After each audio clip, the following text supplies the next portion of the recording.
Alhamdulillah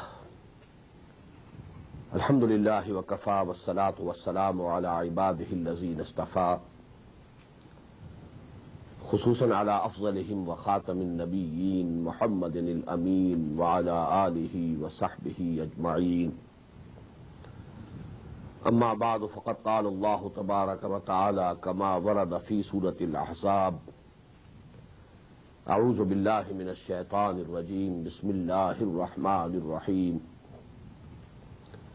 لقد كان لكم في رسول الله أسوة حسنة لمن كان يرجو الله واليوم الآخر وذكر الله كثيرا صدق الله العظيم. رب اشرح لي صدري ويسر لي أمري واحلل عقدة من لساني يفقهوا قولي. اللهم ربنا ألهمنا رشدنا وأعذنا من شرور أنفسنا. اللهم أرنا الحق حقا وارزقنا اتباعه وأرنا الباطل باطلا وارزقنا اجتنابه.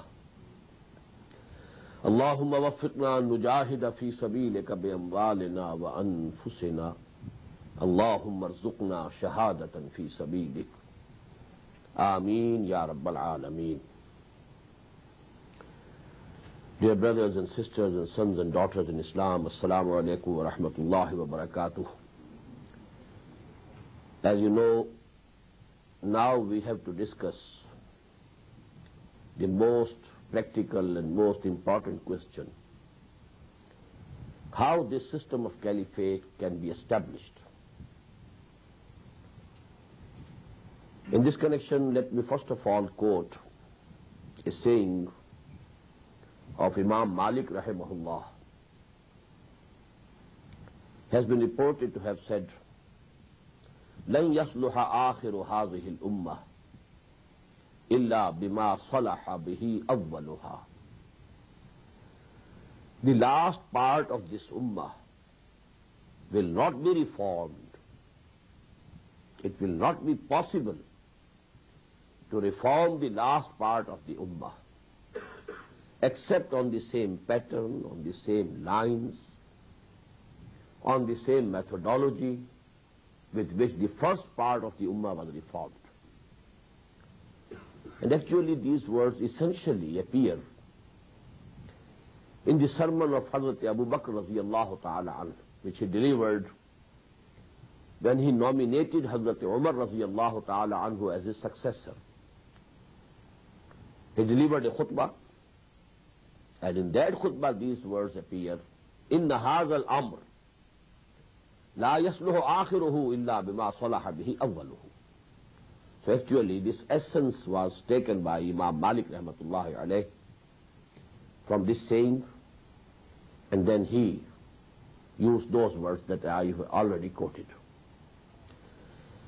Now the hadith that I quoted in the very beginning of this series of lectures on Khilafah, Prophet ﷺ, according to that hadith which is included in the Musnad of Imam Ahmed ibn Hanbal rahimahullah, reported by Hazrat Nu'man ibn Bashir radiyallahu ta'ala anhu,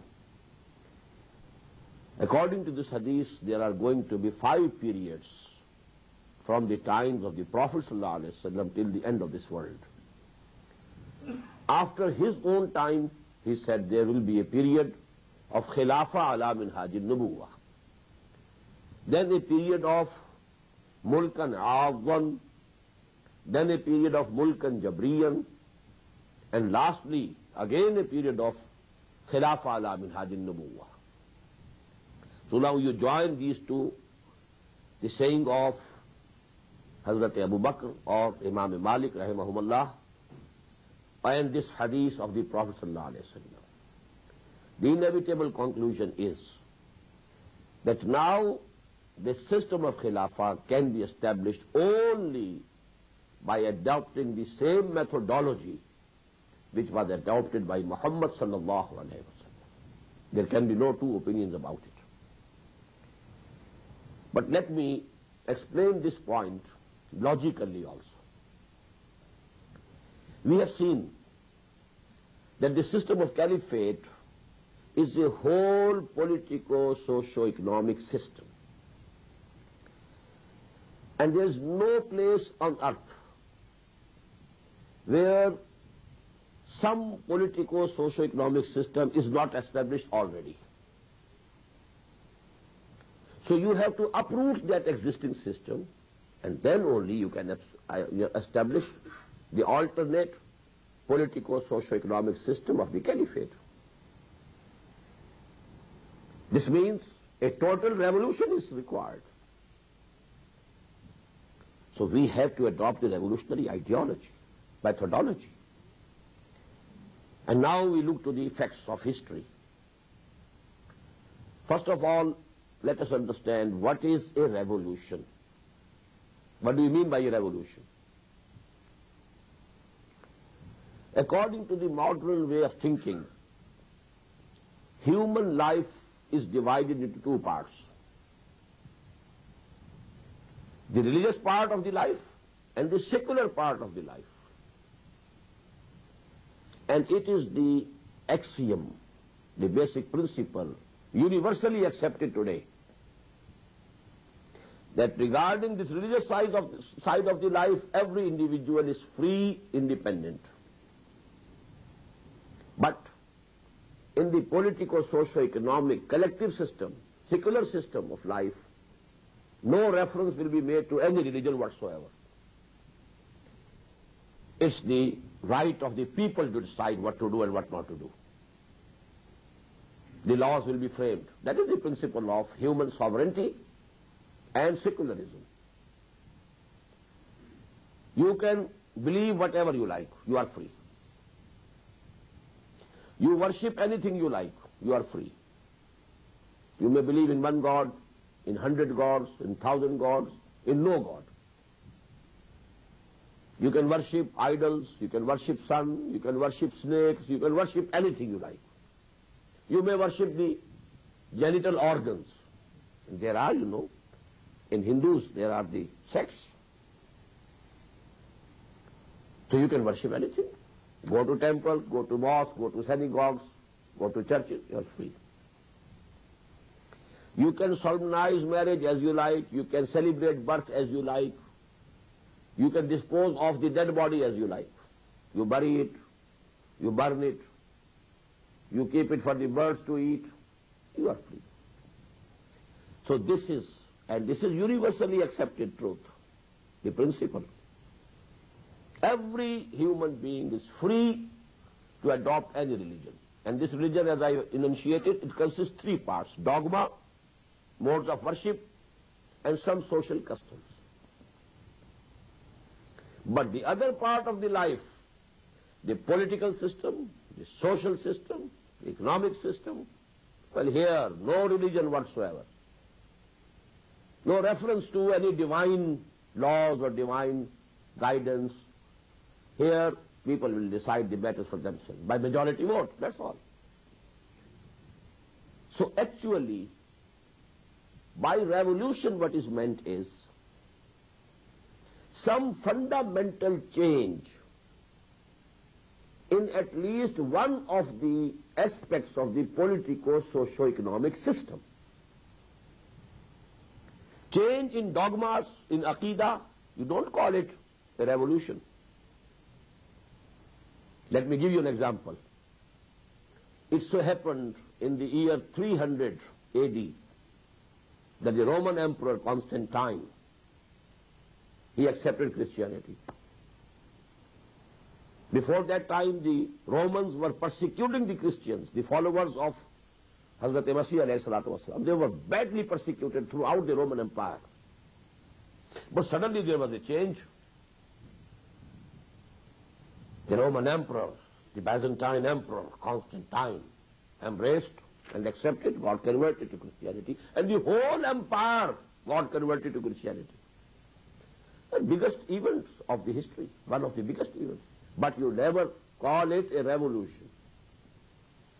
Have you ever heard the term revolution with this incident? No. Because the change was on the religious plane. Only in that aspect of life which is religious. Dogma. That's all. But you call French Revolution a revolution. Why? There was a fundamental change in the political structure of this society. You call Bolshevik revolution a revolution. Why? Because there was a fundamental change in the economic structure of the society. I think these examples bear it out very clearly. What we mean by revolution is some fundamental change in any of the three aspects of the collective system, which today is thought to be secular side of human life. That is the political system, the economic system, or the social system. Now, second point. Have a bird's-eye view of the whole human history. All the revolutions have been partial.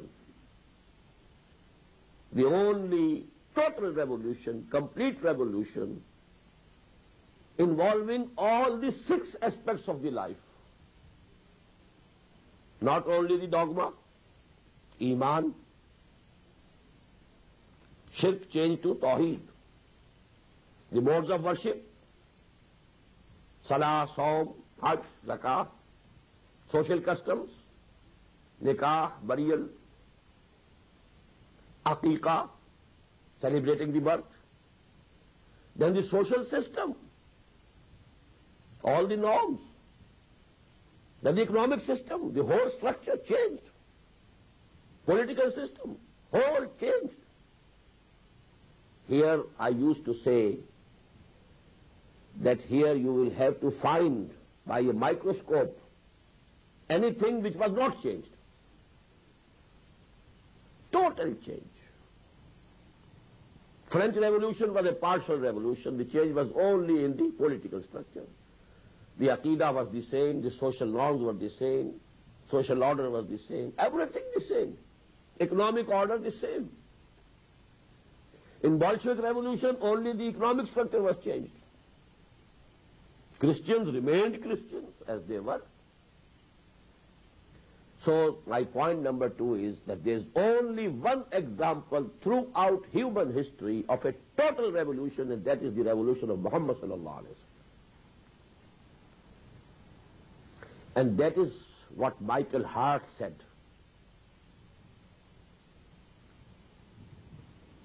In his famous book, The 100, a selection and gradation of the 100 most influential persons of human history. He selected the 100, and then a gradation was made. And he puts Muhammad sallallahu alaihi wasallam on top. Why? He himself says clearly, naturally I owe an explanation. Why I have put Muhammad sallallahu alaihi wasallam on top of this list? And he says this is because he is the only person. Note the words, the only. There's no other example throughout the human history. He is the only person supremely successful on both the religious and secular planes. The same words he has used, with which I have started my discussion. Religious side of life, secular side of life. There's only one person. All the other big personalities, either they are important in this field or in this field. Jesus Christ, Gautam Buddha, very important on the religious side. But on the secular side, could they establish any system, political system? Could they change the social order? No. Alexander the Great, Genghis Khan, Attila, very big conquerors. One going from the east to the west. Two, Attila and Genghis. And the other coming from, Greece to Beas, Punjab. But have they any achievement on the moral, ethical, or spiritual level? Zero. Rather, some minus value will have to be assigned. Only one example. And that is Muhammad sallallahu alaihi wasallam. Most supremely successful person on both the fields. There is a third point. It's very exclusive example, solitary example, that a revolution accomplished in 20 years Number one. And number two, at all the stages and steps of the revolutionary process, the same person is leading. The same person was preaching in the streets of Makkah. And the same person was leading the armies at Badr and Uhud and Hunain. You cannot have any example. For the French Revolution, Voltaire and Rousseau and so many writers, thinkers, they gave the ideology.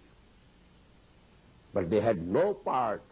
They were not men of the field.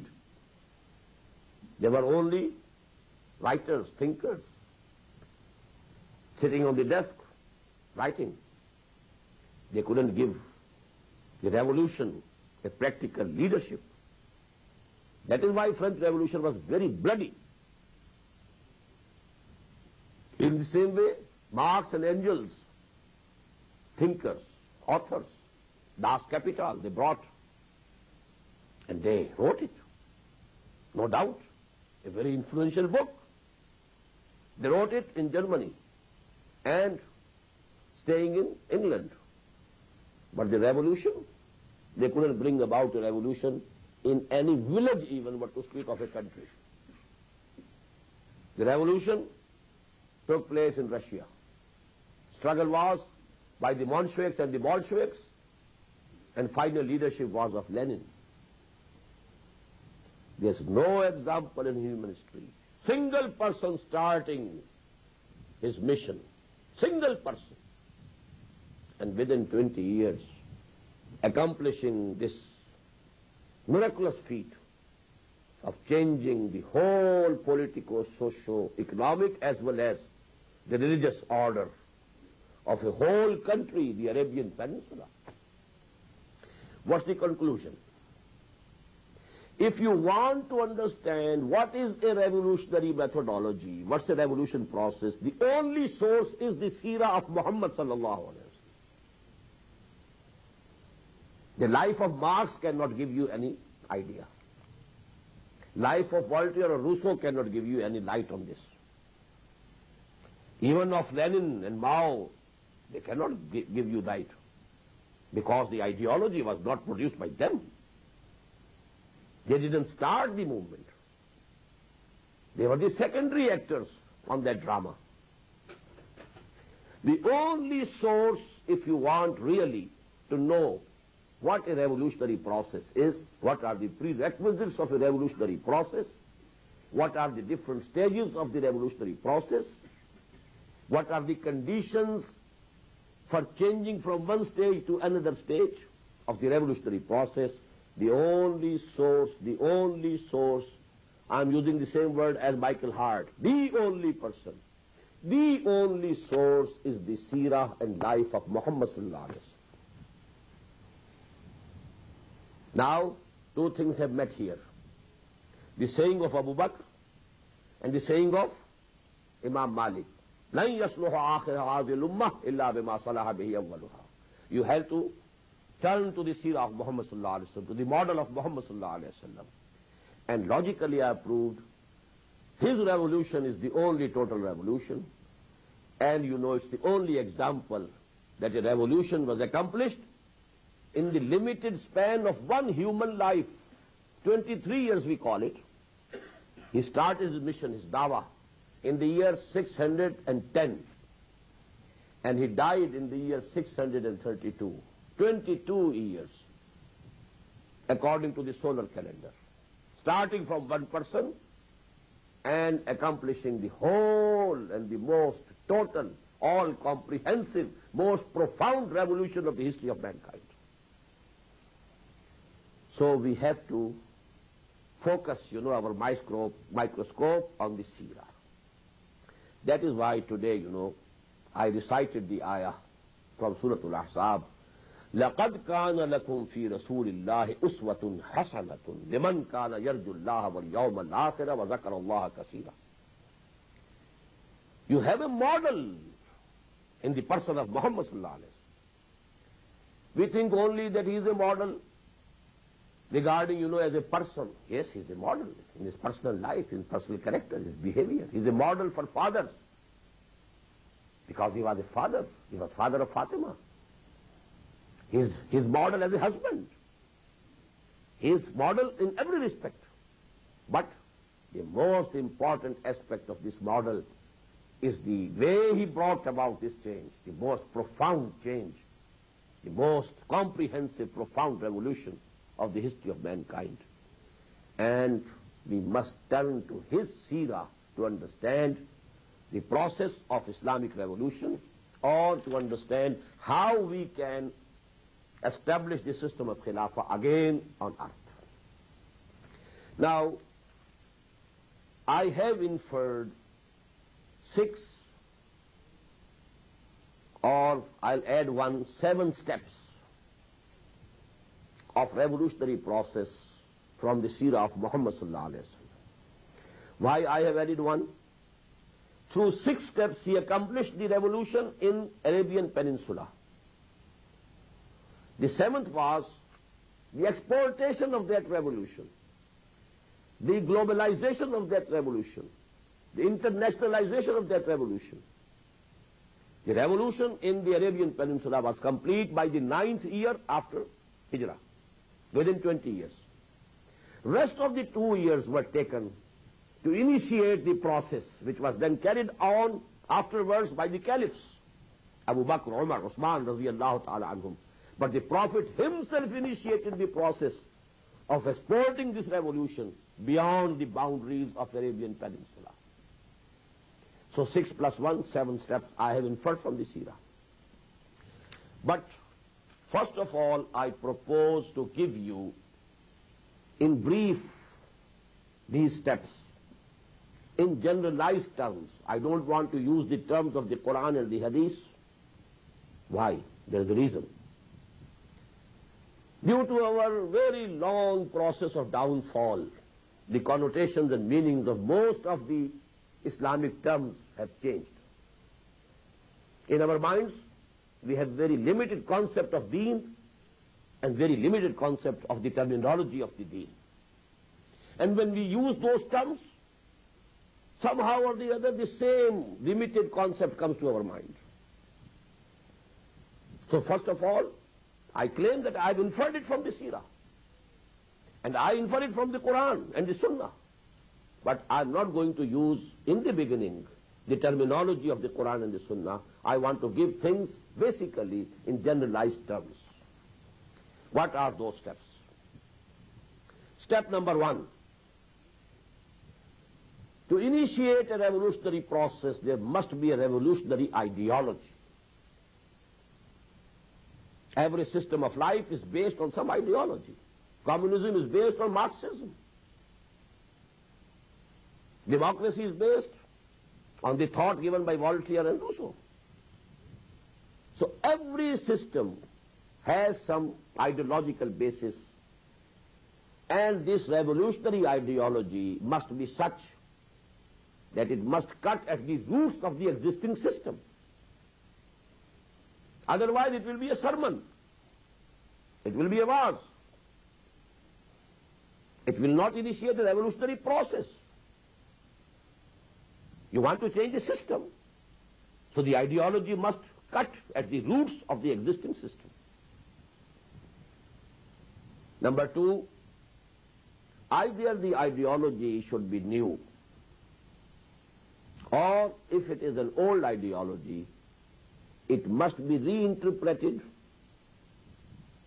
in the current idiom of the time and at the level of consciousness of that time. If you are using the same terminologies, the same level of consciousness as was before, the intelligentsia of your time won't be able to accept it. You have to use the current idiom, and you have to present that ideology at the intellectual level, at the level of consciousness of your time. Only then it will be able to catch the imagination of the intelligentsia, the intellectuals, otherwise not. So please enumerate. First step, there must be a revolutionary ideology which must cut at the very roots of the existing politico-socio-economic system. Number 2, it must be either a new ideology or if a old ideology reinterpreted in the current idiom at the intellectual level of that time. And then you have to propagate that ideology. And for propagation, you have to use all the means available. If you don't want to use the communication channels of your time, you won't be able to influence the society. You have to use all the channels, all the media, as much as you can avail of it. So this is the first step. What's the second step? Whosoever accepts that revolutionary ideology at its face value, as it is, and consciously, not emotionally only, consciously, understanding it, accepting it. Now you organize them into a party. Without organization, without a party, a revolution cannot be brought about. A mob can only do some disruptions and destructive work. Can't bring about a change. For a change, you have to have a party. And this party also should fulfill two conditions, two preconditions, two pre-qualifications. Number one, it must be as disciplined as the proverbial discipline of army. Because in the long run, you have to confront the system. For that, the organization must not be loose. The discipline of an army. And what's the proverbial discipline of the army? Listen and obey. If in an army you question the command of your superior, well, first I must understand why you are giving me this order. Only then I'll comply. It's not an army then. The best example is in that poem, Charge of the Light Brigade. You must have read it, I think. I read it in my high school days. Beautiful poem. A command was given to the Light Brigade, charge! And every person in that brigade knew that someone has blundered. It's the wrong command. Cannons to right of them, cannons to left of them, cannons in front of them. Someone has blundered. But there's not to reason why. There's but to do and die. So into the valley of death roared the 600. This is the proverbial discipline of the army. Listen and obey. It's not for you to reason why.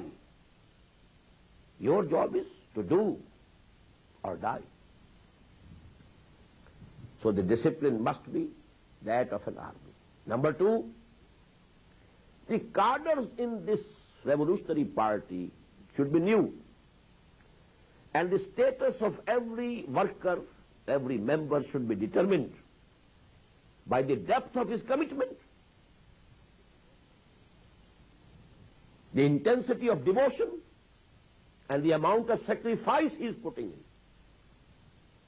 There should be no reflection of any social gradations which were present in that society previously. Let me explain this point with an example. If even in the Communist Party of India, the Brahman was superior and the Shudra was inferior, it was not a revolutionary party at all. It could only qualify to be called a revolutionary party if the Shudra, if he was more committed, if his devotion was more than the Brahman, if his sacrifices were more than those of a Brahman, he should be at a higher level and the Brahman should be at the lower level. There should be no reflection of the pre-existing cadres, pre-existing gradations.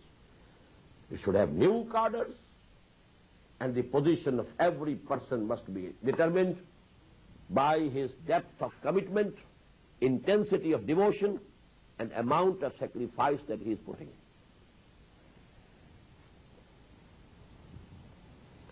Now what's the third step? You have to train the cadres, train the workers.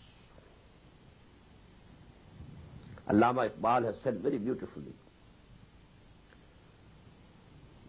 खाम है जब तक तो है मिट्टी का एक अंबार तू, पुख्ता हो जाए तो है शमशीर बेजिनहार तू. You have to be mature. And that pukhtagi, that maturity of a revolutionary worker,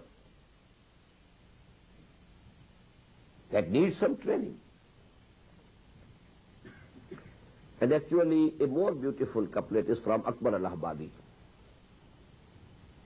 तू खाक में मिल और आग में जल, जब खिश्त बने तब काम चले, इन खाम दिलों के उनसर पर बुनियाद न रख, तामीर न कर.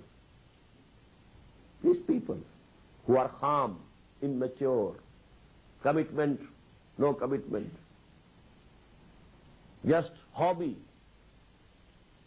working just as a hobby, don't take any step forward unless you have trained cadres with you, determined people. So that is the third step, training of the workers, of the cadres. Now what are the aims and objects of the training of a revolutionary group? The first and the foremost is to maintain, rather increase the understanding of the revolutionary ideology. It shouldn't fade away in their minds, because that is the main source of their inspiration. That ideology should remain fresh. It has to be renewed time to time. Number two, then they should be trained to bear the hardships, because in a revolutionary struggle you have to undergo hardships. It's not a bed of roses to change a system, and every system has vested interest. And the vested interest wants status quo, because if you change the system, their interests are threatened. They have to resent and they have to resist. There's going to be conflict. And you will have to undergo hardships, bear hardships. And for that, you need to be trained. Then there should be the determination. It should be on the increase, that they are ready to give up everything they have, even their lives, for the cause of that revolution. Then they should be accustomed to listening and obeying. It's not an easy job. Why should I obey him? He is also a human being. I am not an employee. He doesn't pay me. Why should I obey him? You know, they should be accustomed, and it needs a lot of training to listen and obey. हम भी तस्लीम की खू डालेंगे, बेनियाजी तेरी आदत ही सही. The khoo, the habit of listening and obeying. These are the four basic objectives of the training of every revolution. But if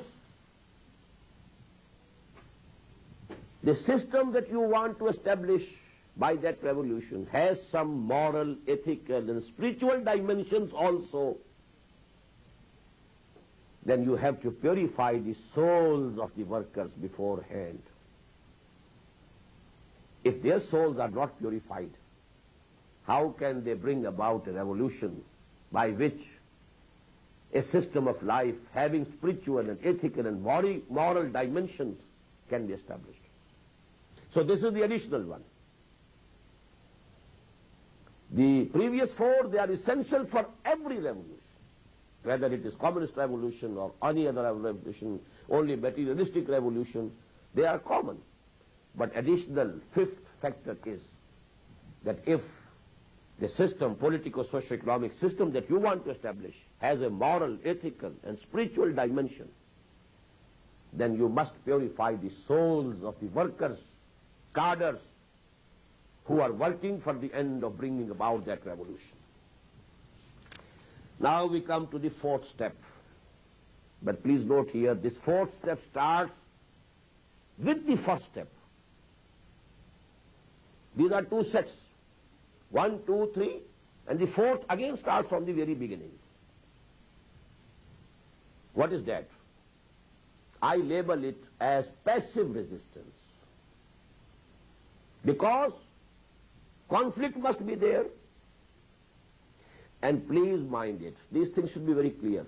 Who starts the conflict? The revolutionaries. They say this system is wrong. The system was there, people had reconciled to it, although it was exploitative. But you know, those who were exploited, they had reconciled to it. They were living with it. There was repression, but those who were repressed were accustomed to it. They had taken it as a fate. Now a person stands, this is wrong. This order, this system is unjust. This is repressive. This is exploitative. This is discriminative. Who has started the controversy? It's the revolutionary force or revolutionary people who start the controversy.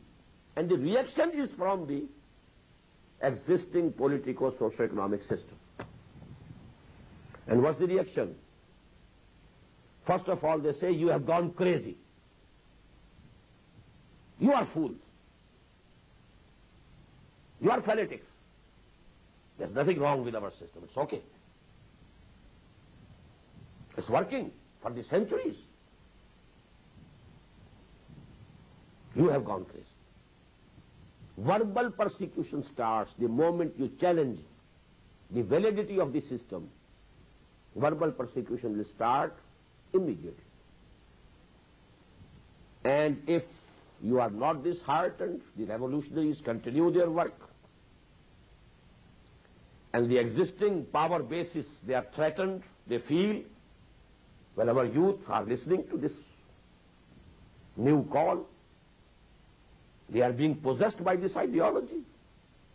They are joining that camp day by day. And people who had suppressed up till now they have begun to understand that their rights were usurped. निजाम कोहना के पास मानो ये मारज़ इंकलाब में है. Gird up your loins, defend your interests. Beat them, keep them hungry, put them in jails, put them in chains. This is what we call the physical persecution. But the fourth phase, or the first phase of this conflict is the revolutionaries must take all the persecution without any retaliation. They shouldn't become violent. If they become violent from the very beginning, when they are only a few, they are not strong enough. If they retaliate, if they become violent, they will be crushed like anything. But if they are taking the persecution without retaliation, there's a very important, profound result, that the sympathies of the silent majority, they turn in favor of those revolutionaries. Why are they being beaten? Have they committed any theft? Have they committed any other crime? No. Only they say this system is not correct, this system is wrong. It is unjust, there should be justice. It is discriminative.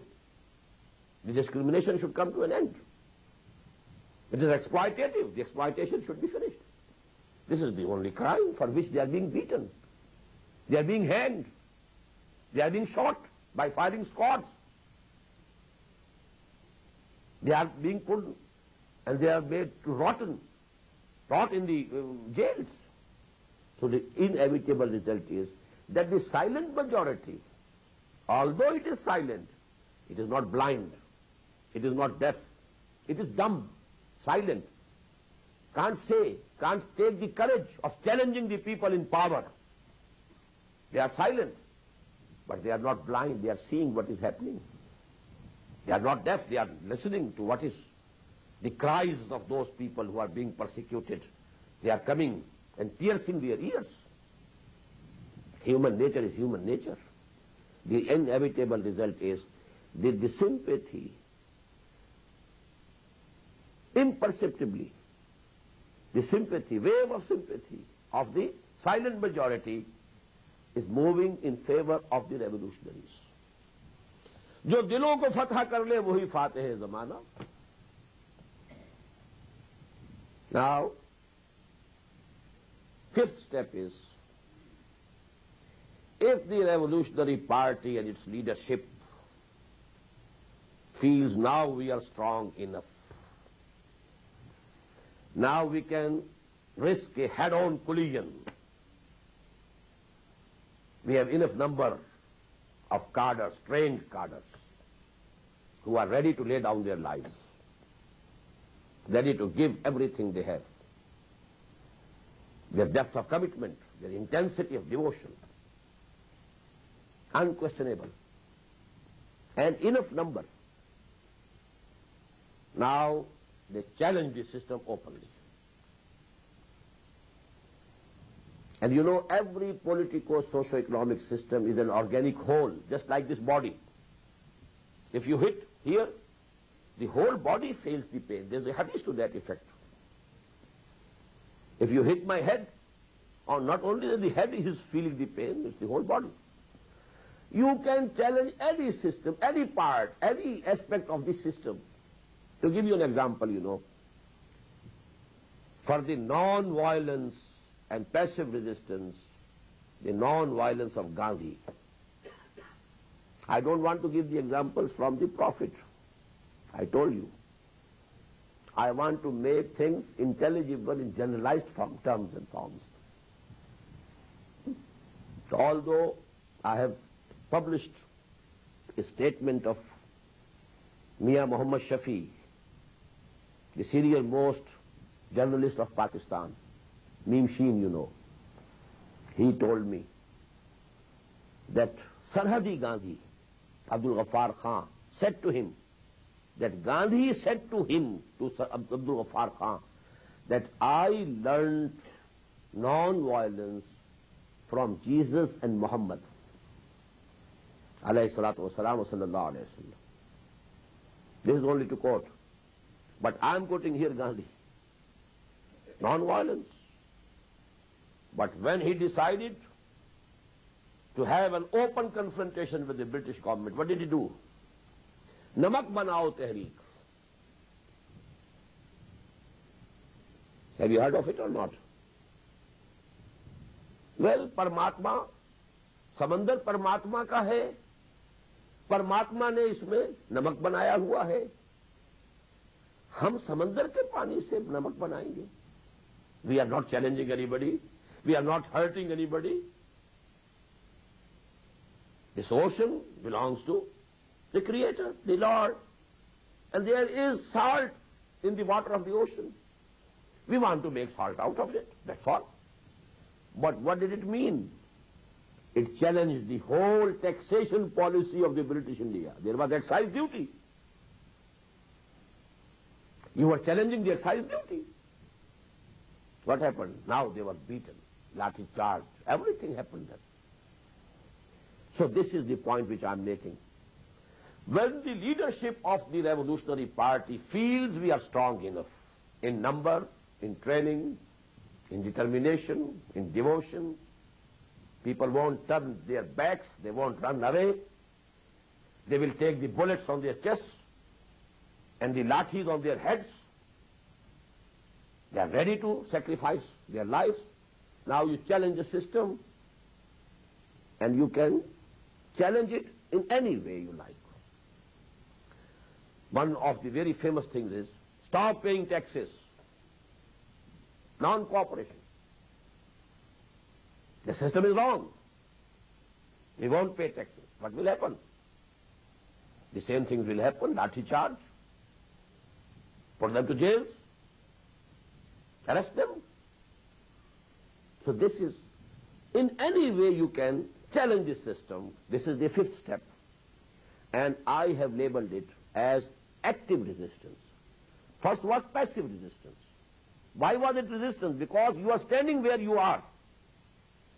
The total persecution is not compelling you to give away your revolutionary ideology. You are standing firm. This is resistance. But you are not retaliating. It is passive. But now you are challenging. You are advancing. So it is the active resistance. And the final inevitable sixth step is, then there will be and there is going to be an armed conflict. What happened in France, what happened in Russia, what happened in China, everywhere. The system has to defend itself. Tsar of Russia couldn't take it lying down. His empire being threatened. What for? Had he the armies? Then there has to be an armed conflict. And now if the revolutionaries have passed the whole process, fulfilling the conditions, consolidating their position on every step, they have not hastily gone without preparation, without training.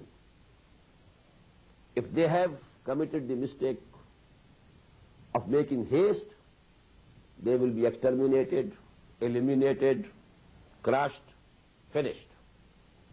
And if they had fulfilled the conditions of every step, and they had gradually, step by step, progressed, then they will succeed. In Urdu you have the saying, Ya takht ya takhta. Now there can be no third alternative. Either the revolution succeeds,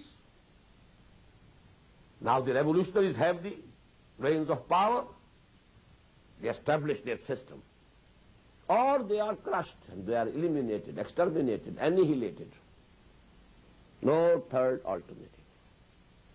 These are the 6 steps. I have inferred them exclusively, totally from the seerah of Muhammad sallallahu alaihi wasallam. But I have given these steps to you in generalized terms, so that you accept this at the face value of its logic, the sequence that it has, the logical sequence. And then the 7th step is there. And let me say here, the 7th step of exporting that revolution. Revolution is always brought about in some one country to begin with. You cannot have a global revolution at once. Impossible. Even if you aspire for it, even if you want it. But the only possible methodology is, the only possible procedure is that you must focus all your strength on some one point. Don't dissipate and disseminate your energy. I'll, prove all these points from the seerah later on, tomorrow inshallah. Tomorrow, actually, 2 hours that we are going to take is going to be an analysis of the seerah. It's going to be the philosophy of seerah. Seerah is something else and philosophy of seerah is something else. History is something else and philosophy of history is something else. So I will give you an analysis. And here I was only discussing every true revolution must be exported. No true revolution can remain confined and limited to any geographical or national boundaries. And this is the litmus test of the true revolution. You may call a change a revolution, but if it doesn't go out of the national boundaries, it's not a revolution. That is why I said that Iranian revolution is not a true revolution. It appears to be a revolution. It's not a true revolution. It couldn't be exported. Nationalism was inbuilt in it from the very beginning. The same charge which the Chinese, they blamed the Russians, that they have changed from Marxism to Russian nationalism. Nationalism is something else. They said that these Russians are revisionists. They have changed the original Marxist philosophy. So actually, but Russian Revolution was a revolution in the beginning. Later on it took the national, tones. But Iranian Revolution, it couldn't be exploited. And it has already lost its vigor, the original vigor. It is now diminishing day by day. So that I will, inshallah, if we can spare some time tomorrow, I'll speak about that also. But here, please note one point. It's the litmus test of a true revolution that it has to go beyond the national or geographical or, national boundaries. Just as we have French Revolution brought about in France, spread to most of the whole of the world. Bolshevik Revolution brought about in Russia, traveled to Latin America. Mohammedan Revolution, sallallahu alayhi wasallam, brought about in Arabian Peninsula, spread east, west, north, within 24 years. From where to where? From Oxus to Atlantic. Now, because we have about 8 minutes at our disposal, let me begin with, because tomorrow each and every minute will be very precious for us. Now we come to the analysis of the seerah of Muhammad sallallahu alaihi wasallam. What is the revolutionary ideology of the revolution of Muhammad sallallahu alaihi wasallam? In one word, it is Tawheed. And I have expressed the first and most important corollary of Tawheed is sovereignty is for Allah. Negation of human sovereignty. The second, everything belongs to Allah. Negation of human ownership. Third, all humans equal. Negation of all discrimination. Tawheed is not only an aqidah, it's the most potent, most powerful revolutionary ideology. And let me quote here, I apologize to Arab brethren, but maybe they also, if they can listen to the translation, they may enjoy. Iqbal says, Zinda quwwat thi zamane mein ye tawheed kabhi. और अब क्या है फकत एक मसला है इल्म कलाम. It's an issue of theology, tawheed, dogma, aqidah. Do you know that this word aqidah doesn't appear in Quran, in Hadith? The basic terminology is iman. I have devoted 6 hours here to discuss what is iman. And all iman embodied in one word, tawheed. आमन्तु बिल्लाहि कमा हुवा बिअस्माइहि व सिफातिहि व क़बीलतु जमीअ अहकामिहि इक़रारुन बिल्लिसानि व तस्दीक़ुन बिलक़ल्ब. So that was and that will remain the revolutionary ideology to implement Khilafah. What is Khilafah? Vicegerency of Muslims. Negating the sovereignty, concept of human sovereignty. Not only of individual, but also of the nations, but also of the whole of humanity. Sovereignty belongs to Allah. I have detailed discussions about these things, already done. And number 2, how did he propagate his revolutionary ideology? He used all the methods, all the means which were available in that society. Personal contact, first of all. Person to person. Al-Aqrab fal-Aqrab. His own wife. His most close friend. His adopted son, who was previously a slave. his first cousin. That is Hazrat Khadija, Hazrat Abu Bakr, Hazrat Zayd, Hazrat Ali, radiyallahu ta'ala anhum. 1 plus 4, they were 5. Then, when the command from Allah came, وَأَنذِرْ عَشِيرَتَكَ الْأَقْرَبِينَ, he called his whole family, Banu Hashim, invited them to meals. He offered them meals. And then he stood up to address. But there was hooting. There was Abu Lahab also. He didn't let anybody listen anything.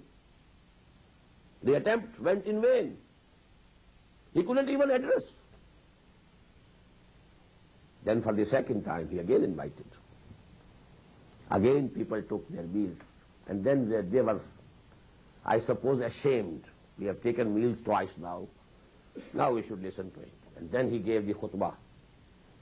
إِنَّ الرَّائِدَ لَا يَكْسِبُ أَهْلَهُ وَاللَّهِ لَوْ كَذَبْتُ النَّاسَ جَمِيعًا مَا كَذَبْتُكُمْ وَلَوْ غَرَرْتُ النَّاسَ جَمِيعًا مَا غَرَرْتُكُمْ وَاللَّهِ الَّذِي لَا إِلَهَ إِلَّا هُوَ إِنِّي لَرَسُولُ اللَّهِ إِلَيْكُمْ خَاصَّةً وَإِلَى النَّاسِ كَافَّةً وَاللَّهِ لَتَمُوتُنَّ كَمَا تَنَامُونَ ثُمَّ لَتُبْعَثُنَّ كَمَا تَسْتَيْقِظُونَ ثُمَّ لَتُحْسَبُنَّ بِمَا تَعْمَلُونَ ثُمَّ لَتُجْزَوُنَّ بِالْإِحْسَانِ إِحْسَانًا وَبِالسُّوءِ سُوءًا وَإِنَّهَا لَجَنَّةٌ أَبَدًا وَلَنَارٌ أَبَدًا. I won't translate.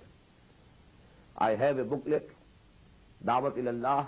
This whole text is there with translation in Urdu. And the booklet is also in English. The whole text with English translation is also there.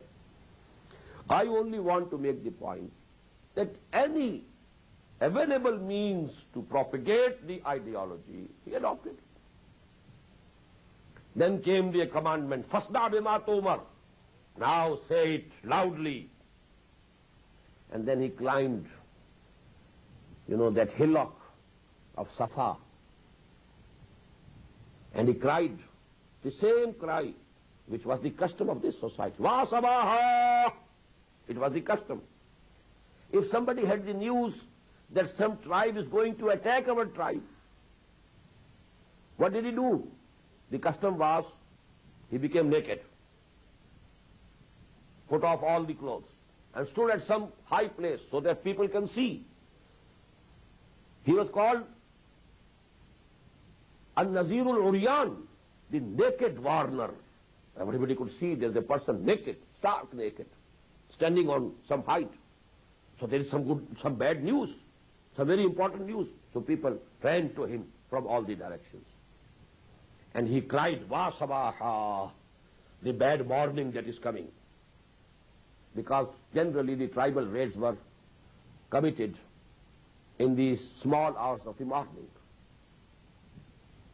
He did the same, except he couldn't be naked. I want to give you a point. All the means of communication you can adopt, but you have to see. If something is haram, you can't adopt it. If something is immoral, you can't adopt it. But all the other means you have to adopt. Then he did street preaching also, going from door to door in the streets. So all these things that were available for the propagation of his ideology of Tawheed, قُولُوا لَا إِلَهَ إِلَّا اللَّهِ, that was the da'wah. يَا أَيُّهَا النَّاسِ قُولُوا لَا إِلَهَ إِلَّا اللَّهِ. That is the basic ideology, the revolutionary ideology of the revolution of Muhammad sallallahu alayhi wa sallam. And I have given you the couplet from Iqbal, Zinda quwwat thi zamane mein ye tawheed kabhi, aur ab kya hai faqat ek masala hai ilm kalam. So this is going to be, and you have to present now this principle of tawheed and its social corollaries, where it cuts at the roots of the existing politico-socio-economic system in the current idiom and at the intellectual level of your time. If you can't do it, you can't even initiate a truly Islamic revolutionary process. أقول قولي هذا واستغفر الله لي ولكم ولسائر المسلمين والمسلمات. Tomorrow we shall be beginning with the organization. What was the pattern of organization of the Hizbullah, of the party, Islamic Revolutionary Party, which was established and founded by Muhammad sallallahu alaihi wasallam.